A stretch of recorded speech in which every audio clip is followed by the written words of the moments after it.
Hello, folks. As you can probably tell, we're sitting on the front porch of my house.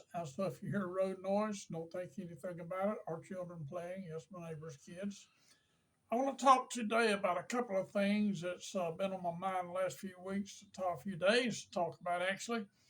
And I want to talk about what it's like to be a minister slash pastor. And I will start out as a minister. 1974, uh, I was born again in 1970. In 1974, I was battling in my mind whether the Lord was calling me to be a pastor or a minister or not. My dad was a minister, and my older brother was a minister, and I didn't want people to think that I'm following in their footsteps. Well, I remember the day that I went in a room and got on my knees and asked the Lord. I said, Lord, I've been thinking about this. It's been on my mind. I don't know what to do. I said, Lord, if you want me to preach, I'll preach. If you don't, then let me know and I won't preach. And the Lord gave me two words, or at least I felt the Spirit gave me two words. He said, go preach. I said, okay, here I go. I had spoke at the church we attended some weeks before this. The guy who was in charge of the Wednesday night service, the pastor, was out of town. I asked him, I said, who's preaching Wednesday? He said, you are.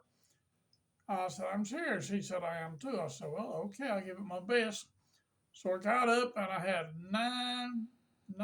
a subject with 9 thoughts in it. And I told everybody everything I knew about those 9 thoughts or subjects in 15 minutes. But the next time I preached, my brother had started pastoring, and I went. He was invited. I was invited to his church, and I preached at his church. And I got up and I preached 45 minutes. Well, the next year, I was involved in evangelism. Not full time evangelism, but evangelism nonetheless. In the organization, the denomination that I was in, the Church of God, in order to get your first credentials, you had to have preached two successful revivals. Still, yet I'm not figured out what successful revivals meant. But nonetheless, you had to preach two successful revivals, and you had to be a certain age, and I was in the age category, and I preached actually 3 revivals that week, that year. And I was trying to think about this yesterday. I remember 2 of the revivals very well, but I can't remember what the third one was. But nonetheless, for the first year, I averaged preaching 52 times that year. So it averaged out actually 1 time per week. So the Lord really blessed us. And then I got a letter from my bishop, and he said camp meeting's coming up, and he wanted to know when we're available. Evangelists were available in revivals. He's doing a little booklet, little printout for them to let the pastors know when the evangelists were available. So I started praying about that because I really wanted to be a full-time evangelist. I never even considered pastoring. But nonetheless, I was praying about that, and the Lord just put it in my heart to pastor. And it really shocked me because I never really considered pastoring. So I went to my pastor and I told my pastor, I said, I feel like the Lord's called me to pastor. He said, well, I'll talk to the bishop and see what he says. So a few days later, he contacted me and he said, Larry, he said, we want to start a church in Moultrie, Georgia. So the bishop said, we'll send you there to pioneer a church. So we pioneered a church. We started a church in October of 1975. I visited around, talked to a few people. I had 30 people promise me that it helped me start a church.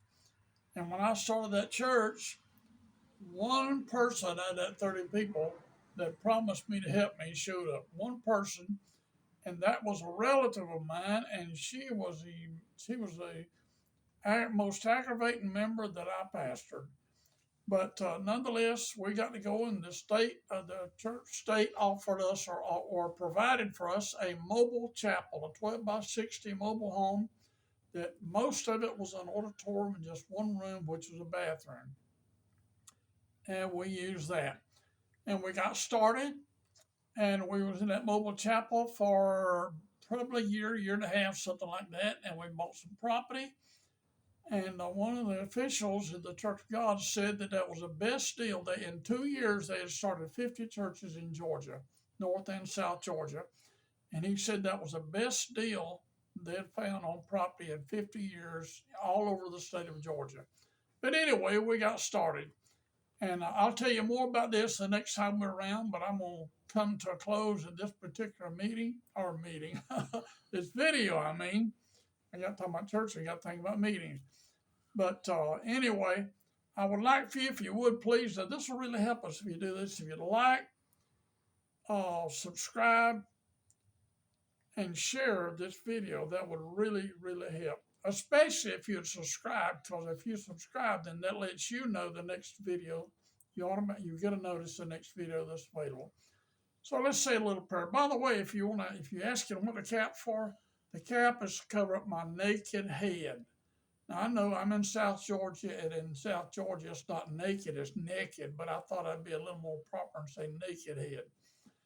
All right, would you pray with me? Father, I pray for those viewing today, and I pray if there's anybody listening today that don't know you as Christ, that Christ is our Savior, that you'll help them today to say a prayer and ask Jesus to come in their heart and to be saved in the name of Jesus. Friend, if you ask the Lord, He's faithful and just to forgive your sin and cleanse you from all unrighteousness. Until the next video, this is Larry Wiley saying, God bless you. I'll see you in the next video.